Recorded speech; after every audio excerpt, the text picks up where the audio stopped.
J'ai failli démarrer la vidéo. Bonjour, bienvenue dans cette nouvelle vidéo, c'est un point lecture et aujourd'hui on va parler de 4 livres de la rentrée littéraire. Alors je vais vous en parler dans l'ordre où je les ai lus et le premier que j'ai lu de la rentrée littéraire c'est Magali de Caril Ferré. Alors excusez-moi d'avance, il y a des petits parasites, vous entendez des petites griffes sur le parquet, des portes qui tremblent. C'est mon bébé chien, c'est ma chiotte, qui va, qui vient, qui donne son avis sur tout, qui voilà. Alors, ce livre de Caril Ferré est évidemment aux antipodes de ce que l'auteur écrit d'habitude.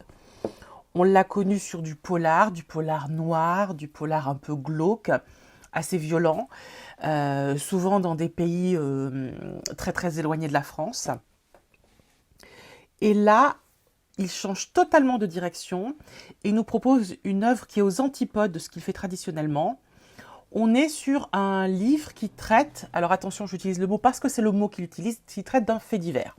Alors j'ai déjà eu ce débat avec certains d'entre vous sur Instagram.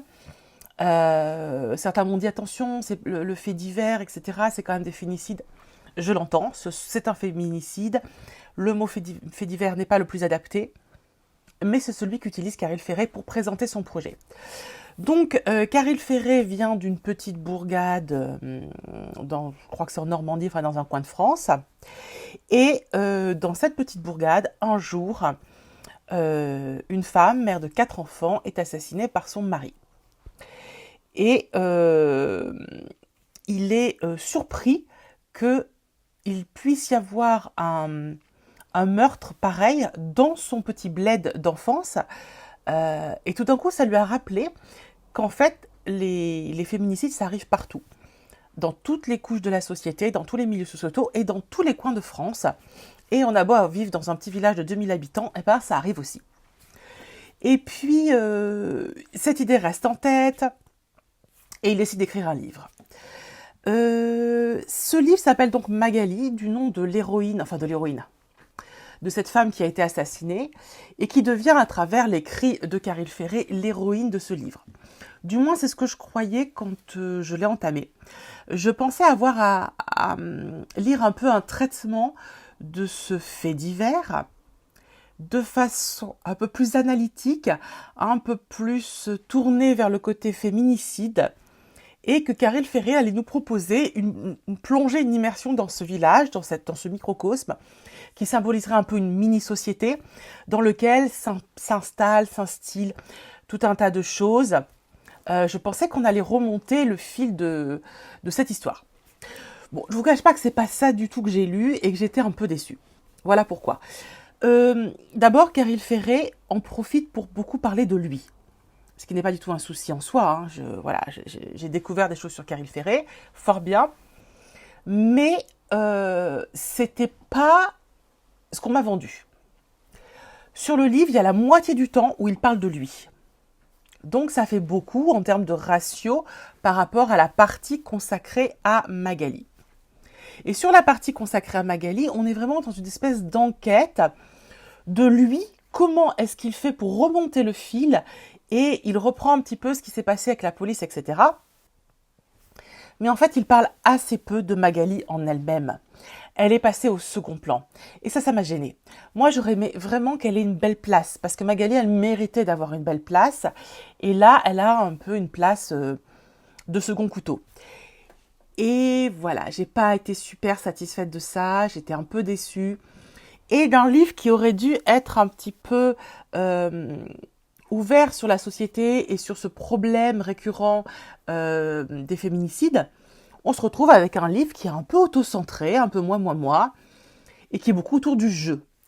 Et voilà, c'est ça. Alors, toute cette partie-là, voilà, tout ce côté-là m'a vraiment déçue. Après, le livre se lit très bien, il est très agréable à lire.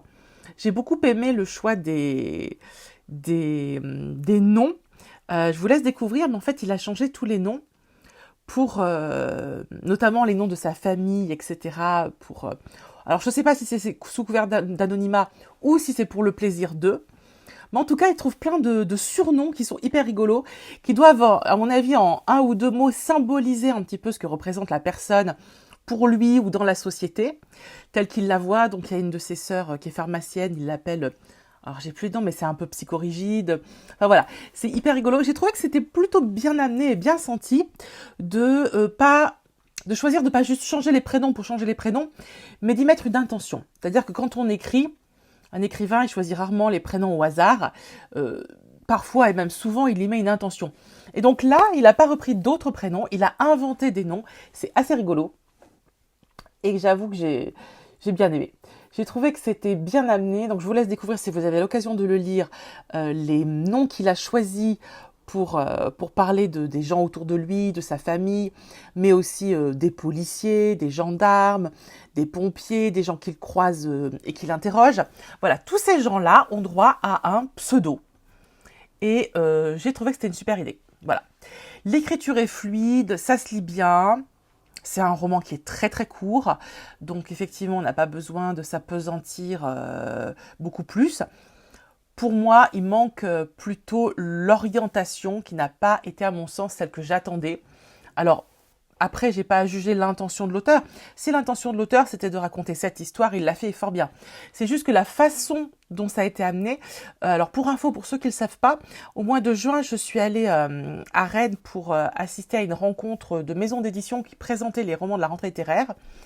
Et il y avait Robert Laffont et les éditions Robert Laffont, et ils ont présenté ce roman. Et Caril Ferré était là. Et la façon qu'il a eu de le présenter, la façon dont l'éditrice en a parlé, etc. Vraiment, ils m'ont vendu du rêve. Ils m'ont vendu un livre sur un féminicide, sur ce destin-là de femme. Donc là, on n'y est pas, clairement. Donc déception pour moi. Peut-être sur un malentendu, mais c'est comme ça. Et on passe au roman suivant, qui est le roman de Mélisse de Kerangal, Jour de ressac. Alors, moi, il faut savoir que j'aime beaucoup Mélisse de Kerangal. Je trouve que c'est une de nos grandes autrices françaises. Ça fait partie vraiment des grands noms de la littérature française. J'ai adoré certains de ses romans que je porte au nu. Hein. Vraiment, c'est quelqu'un qui me touche, dont l'écriture me touche. J'ai trouvé qu'elle avait été brillante quand elle avait écrit Réparer les vivants. Je l'avais trouvée aussi brillante sur Naissance d'un pont. Je trouve qu'elle a une façon d'amener le technique qui est remarquable, que ce soit sur le pont ou sur Réparer les vivants. Il y avait beaucoup d'intentions techniques, d'envie de décrire, d'aller dans le détail, de proposer un concept de roman qui serait à la fois un roman qui se lit comme un roman, mais qui en même temps apporte des notions, apporte quelque chose, voilà. Je vous conseille, si vous ne l'avez pas fait, d'essayer quand même Réparer les vivants. Il est un peu plus court que Naissance d'un pont, et la thématique est tellement intéressante et tellement importante. Voilà, voilà, c'est vraiment une autrice pour qui j'ai beaucoup d'affection et beaucoup d'estime, et que je trouve très talentueuse. Donc là, sort Jour de ressac, je me précipite, parce qu'évidemment, voilà, j'ai très très envie de la lire. Et une fois encore, sur un malentendu, je crois qu'elle et moi, on s'est loupé encore. Oui, alors après Caril Ferré, voilà, on recommence. Qu'est-ce qui s'est passé? En fait, ce Jour de ressac, j'espérais un roman dans cette veine-là, où elle allait rentrer dans cette technicité, qu'elle allait vraiment nous narrer une histoire avec un point de vue et une analyse de quelque chose de la société de très fort. Et ça démarre comme ça, puisque ça démarre sur une jeune femme qui est doubleuse pour le cinéma, voilà, qui est mariée, qui a un enfant, et voilà.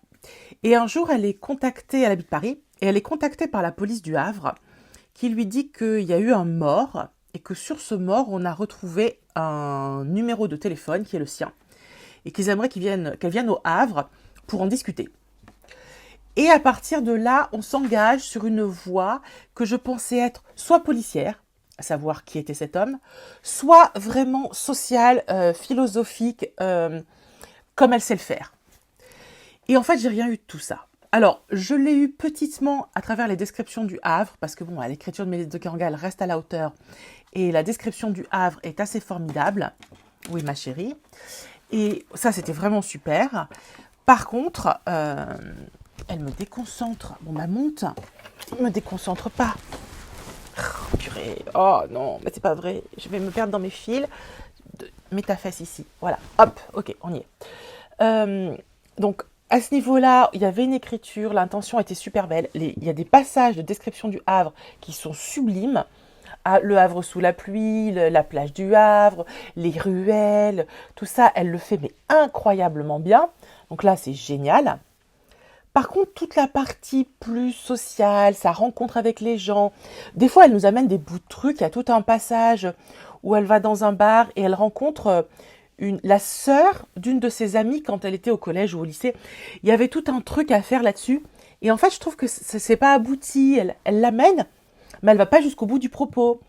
Pareil, dans ce bar, elle rencontre des Ukrainiennes ou je sais plus ce qu'elles sont. Et on sent qu'il y a une idée et ça s'arrête. Et pareil, pour le côté qui c'est ce type qui avait son numéro de téléphone, elle nous l'amène. Bon voilà, donc on sait qui c'est, mais on n'en sait pas beaucoup plus. Donc, ouais, frustration. Frustration parce que je connais le talent de l'autrice et qu'elle aurait pu faire un roman incroyable, qu'elle aurait pu faire un roman formidable. Et au lieu de ça, j'ai trouvé un roman en demi-teinte où elle ne se laisse pas l'opportunité d'aller jusqu'au bout de son analyse. Alors peut-être que c'est moi qui attends trop, je sais pas, mais alors pour le coup, dans le cas de Mélisse de Kerangal, elle est capable de beaucoup mieux et de beaucoup plus. Non, ne mange pas mon pull. Donc, ouais, déception. Je peux pas dire le contraire, déception. Je vous présente Vogue. Est-ce que vous la connaissez? Je ne sais plus dans quel ordre j'ai diffusé les vidéos, donc je ne sais pas encore si je l'ai présentée ou pas. Mais je la représente pour la 153e fois peut-être pour vous. Mais elle est magnifique, elle est merveilleuse, c'est mon bébé. Pour ceux qui demandent, la race, c'est une whippette. C'est-à-dire, c'est un petit lévrier. Regardez comme elle est belle. Elle est belle, elle a une jolie couleur grise. Oh, elle est magnifique, ma bichette. Donc voilà, peut-être trop d'attentes de ma part, peut-être malentendu sur... peut-être aussi que je ne devrais pas m'imaginer sottement, et c'est vrai que c'est un biais de lecteur assez dérangeant, que l'écrivain va toujours rester dans son style et va toujours faire la même chose. Et ça, c'est un peu couillon. Je vous donne un exemple. Dans la rentrée littéraire, il y a Pier Giorgio Pulizzi qui sort un nouveau roman. Alors, c'est pas... Oh merde, mais elle mange la table. Et enfin, le nouveau choix de livre traduit par les éditions Gallmeister, c'est un Cozy Murder ou un Cozy Mystery. Et je suis hyper déçue parce que moi, c'est pas ce que j'aime chez lui. Et du coup, je sais pas si j'ai envie de le lire. Hein, l'histoire de chat, je sais pas quoi là. Non, mange pas l'ordinateur non plus. Et alors, je demande pas que les auteurs fassent toujours la même chose. Mais là, ça m'a déconcertée. Et pour l'anecdote, je m'étais pris le nouveau Olivier Norek, que j'ai commencé à lire pensant lire un polar, et je me retrouve devant un roman historique. Certains se sont moqués de moi en me disant « Mais tu le savais pas ?» Non, je le savais pas. Et j'étais hyper déçue parce que moi, j'avais envie de lire un polar. Du coup, je l'ai reposé. J'ai lu un chapitre, je l'ai reposé, je sais pas si je le lirai. Oh, non, mais... Alors, je sens que c'est moi, je me fatigue, et en même temps, pour le précédent comme pour celui-là, je maintiens que ce sont des livres mineurs dans la carrière de cette autrice et de cet auteur. Voilà. Alors, pour le coup, le roman suivant, je n'en attendais rien, puisque c'est un premier roman, et je l'ai adoré. Il s'agit de Tomber du ciel. Alors, ce livre, waouh! Comment je vais vous en parler? Déjà, cette couve incroyable, hypnotisante, avec cet œil qui vous regarde. Alors, les couves de chez l'Iconoclaste sont très souvent très très belles. Voilà, là on est encore sur un très beau travail graphique, très simple et très efficace. Alors on en a beaucoup parlé, donc je vais enfoncer des portes ouvertes en vous disant que c'est un livre qui parle de l'anorexie et qui suit le personnage principal qui s'appelle Alice, comme l'autrice. On est sur un récit qui est un roman, mais qui est bien sûr basé sur la vie de l'autrice. Donc il y a, là encore, elle a trouvé le juste milieu entre narrer quelque chose sans que ça devienne une sorte de récit de vie. On est vraiment dans de l'écriture littéraire, on est vraiment dans du roman, et en même temps on sent bien que tout ce qu'elle l'amène, elle l'a porté, et elle le porte encore. Et on va tomber donc sur un récit fou d'une jeune fille de 14 ans qui est internée parce qu'elle ne s'alimente plus. Donc elle est donc atteinte d'anorexie mentale. Et vous avez, et le roman est très très long, vous avez toutes les pages qui se tournent et qui se passent dans cet hôpital. Et c'est effroyable. J'ai trouvé qu'elle avait réussi à mettre des mots, alors à la fois sur ces mots, MAUX, c'est facile, mais bon voilà, mais aussi à mettre en mots la réalité de ce qu'est cette maladie. Pour ne pas y avoir été confrontée à titre personnel, j'ai des amis qui ont, notamment une amie qui a sa fille qui est anorexique, et j'avais une de mes amies quand j'étais à la fac qui était anorexique. Donc j'ai croisé ce principe, et c'est quelque chose qui est vraiment, c'est une maladie étonnante. C'est une maladie parce qu'elle n'est pas appréhendable. C'est quelque chose presque d'impalpable. On a l'impression qu'on n'en mesure pas les contours. Et ça, elle le décrit formidablement bien. Et elle vous raconte cette descente aux enfers, non seulement dans sa maladie, mais aussi dans le pourquoi de sa maladie, et aussi dans l'hôpital. Où là, il y a des scènes dans les hôpitaux qui sont assez proches de la torture. Et elle pose la question plusieurs fois dans le roman de savoir si c'est raisonnable d'infliger ça à un ou une enfant. Alors plutôt une, parce que ça touche généralement des filles. C'est assez fou. Elle décrit des scènes, alors je ne sais pas quel âge elle a aujourd'hui, mais je pense que c'est des choses qui sont passées il y a plus de 10 ans. Et on lui inflige des choses sans prendre la peine de lui demander son avis, bon voilà, mais disons que c'est pour lui sauver la vie. Donc on ne peut pas demander toujours aux gens, on va dire, bon, quelqu'un qui arrive avec un accident de voiture, on va pas lui dire, est-ce que tu es d'accord pour que je fasse, que je recours. Non, bon voilà, on y va quoi. Donc à la limite, ok, mais parler, expliquer. La seule chose qu'ils font, c'est l'attacher en permanence pour faire ce qu'ils ont à faire. Ok, ils veulent l'aider, ok, ils veulent la sauver, mais bon sang, un peu de pédagogie. Donc elle raconte tout ça formidablement bien, mais c'est dur. C'est dur. C'est un roman qui est très très dur, qui nous offre un point de vue, je pense, qui n'a jamais été fait de cette façon, sur la relation de l'enfance à l'hôpital par le biais de cette maladie. C'est-à-dire qu'on n'est pas sur une maladie physique, on est sur une maladie mentale, et en même temps, on est sur une maladie qui n'est pas soignable. Vous savez, vous êtes schizophrène, vous prenez un traitement, ça va vous aider. Là, non, puisque c'est de l'ordre de l'automutilation. D'ailleurs, il y a des grandes scènes d'automutilation. Généralement, c'est lié. Et elle décrit tout ça formidablement bien. Elle décrit aussi ses relations aux autres, ses relations à sa famille qui sont très compliquées, les relations avec la mère. Elle souligne à quel point cette maladie est liée à la mère.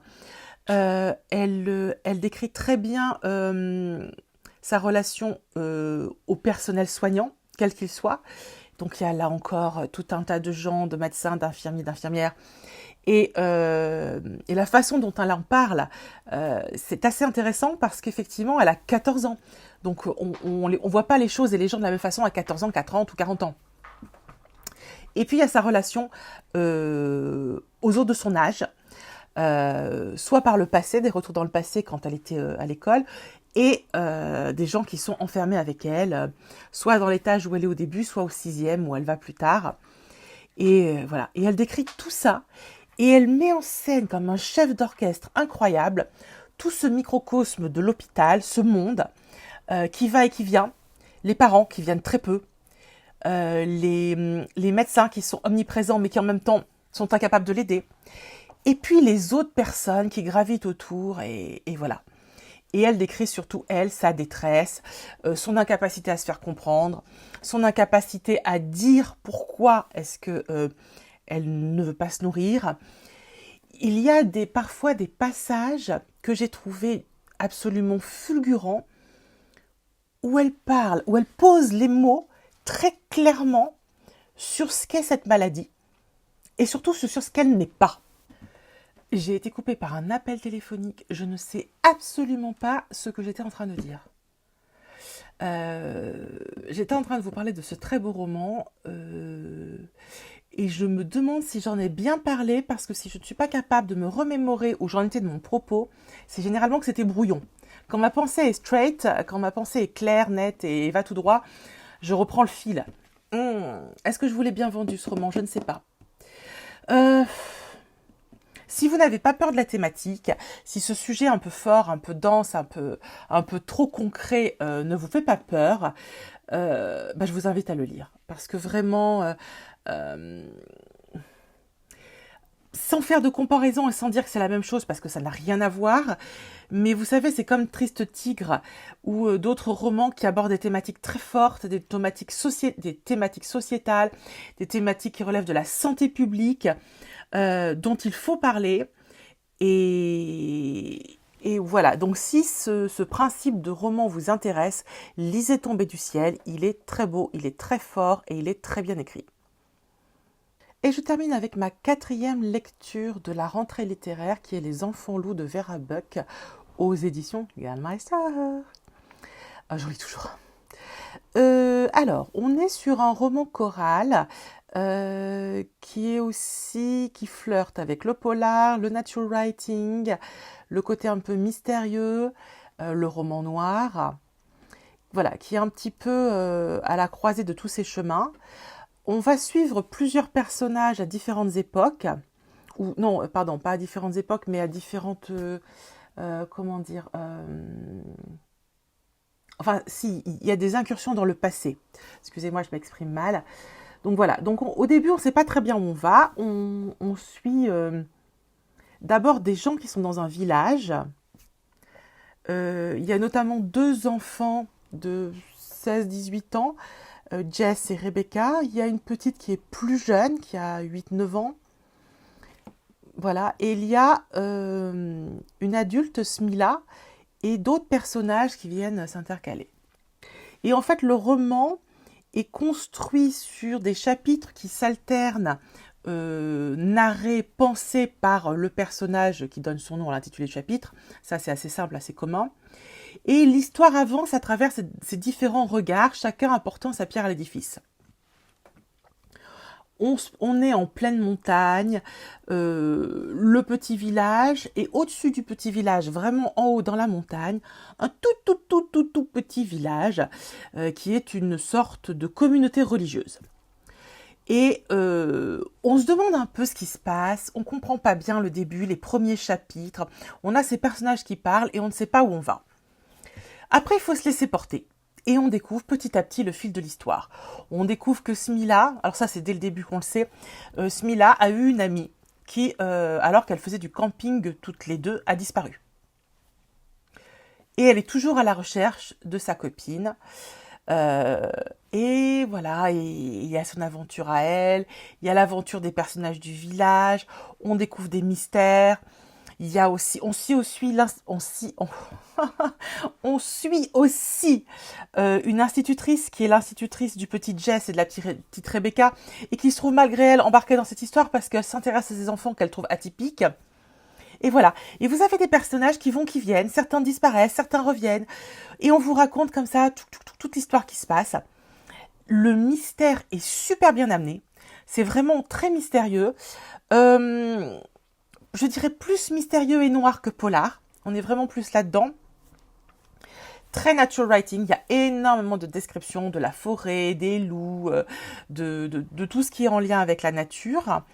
Et sur la vie en société dans des espaces très petits.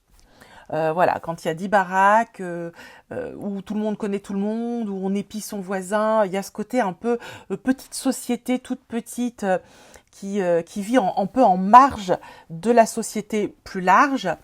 Et ça, elle le décrit fort bien. Donc vous êtes lancé dans cette enquête mystérieuse de ces femmes qui disparaissent. Donc il y a cette amie de Smila qui a disparu il y a longtemps. Et au début du roman, Rebecca, une des héroïnes, disparaît aussi.